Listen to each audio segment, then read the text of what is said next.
I want to do a little rant.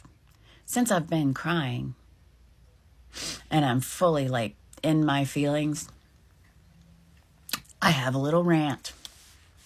I figure I'll let a little bit of inner bitch out.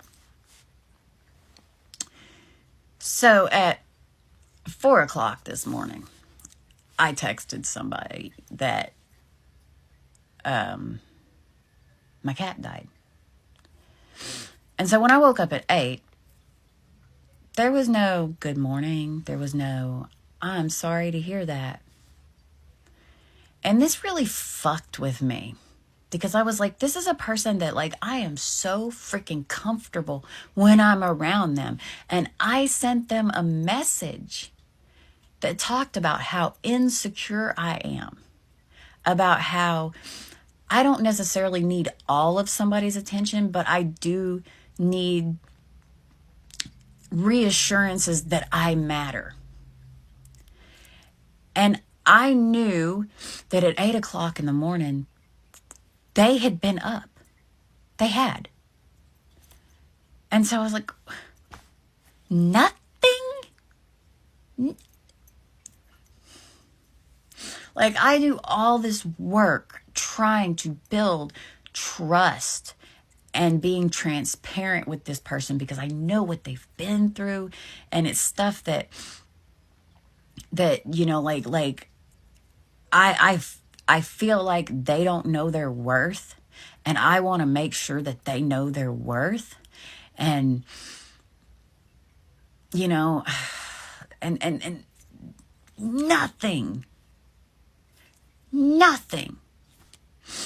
So I go outside, and a while back I was talking to somebody, and I was talking to somebody else that was more local, and I felt like I was being disloyal by talking to two guys at the same time, even though like there was no like hookup that was going to happen anytime soon. I felt disloyal. And so I couldn't deal with the guilt of feeling that way. So I cut the more local guy off. You know, I told him, hey, this is what's been going on. I feel like I need to make a choice on where my effort is going to be at. And, you know, and I laid it all out. It was a very hard thing to write because rejecting somebody, I know what it's like to be rejected, and it was very hard. And when shit fell apart with the person that I chose to talk to, I hit this other person up. And I was like, hey, you know, like, you know, I'm so stupid. And they were like, well, hey, do you want to meet up or whatever? And I was like, no, because like, that would be like, I said, I didn't text you to be like, oops, made a mistake, give me another chance, you know, consolation prize. No, I wouldn't have felt right about that at all. Because I basically chose somebody over him. And even though I was upfront and honest about it and all that, we had said, like, it had been said, like, hey, let's still be friends. And I was like, yeah, that's cool. So I had told him, I said, hey, you know, I didn't pick you. And I recognize that you are a good guy. But I didn't pick you. And it would be wrong for me to be somewhat rewarded for choosing wrong. What I didn't say was like, hey, I already didn't pick you once. What happens when somebody new might come around? Like, what if I'm not into you and then that's twice I haven't picked you, or 3 times, or however many times? Like, I didn't want to do that to him again. Because I realized, like, the person that I chose was toxic. I don't think this person is toxic. I really don't. I think that they've done a lot of work on themselves. And I can't say that I would be attracted to them. I can't say that it was a really hard decision deciding between the two of them. I knew which one I wanted more. I knew he was probably the better option. But as I've said, and a lot of people who've been through trauma and lived in certain kinds of things, non-toxic is uncomfortable. You're just used to the toxic shit. And it's really hard to get. Like, I don't know what that looks like. So I went outside and I was like, I'll bet you if I say my cat died, this dude will immediately be like, he'll say something. And sure enough, like 2 seconds after I sent it, oh no, are you okay? And then he asked me questions, and like,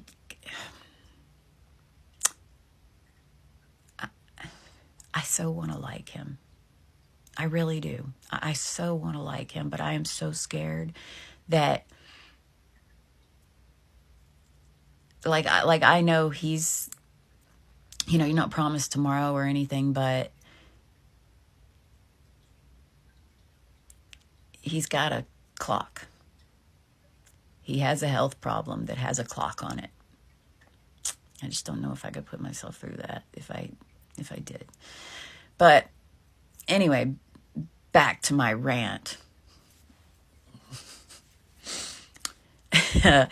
So I'm like, oh yeah, gee, that's nice. This person who I've never freaking met, never hung out with, this person that I chose someone else over him. When I send him a text of my cat died, oh no, are you okay? Like, so much care and concern. This is the same person who would ask me certain things about, what do I do if you have an anxiety attack around me? Like this is such a good freaking person. And the other person, I was just like, fine, I'll send good morning. So I was like, good morning. Then I get, good morning, sorry about your cat. And then I sent, hope your day goes well.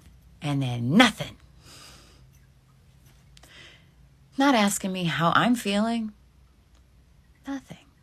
And I just don't get it. How somebody who you can sit in their presence and feel like you are at home, like you are right where you freaking belong. Somebody who can make you feel so freaking at ease in their presence can be such a shit dip when you're not around them. And can just like not acknowledge when you like spill out something. Like when you just like put it all out there, they don't even acknowledge that they freaking read it. They don't acknowledge the red herring. Like, I throw red herrings in some freaking emails. I do. I throw some things in there just to see if somebody's paying attention. And you get absolutely no freaking feedback. But who do I want? Who does my dumb ass want? The one who doesn't ask me how I'm fucking doing. I swear. I swear. And I'm starting to put hope. I'm going to split hope into 2 parts. There's the hope that keeps me alive. And then there's the hope that's a fucking dumbass. I call her Dippy. That's Dippy. Yep. Dippy can run the show, but we all know that. I want to separate that from just general hope. Because Dippy's a dumbass.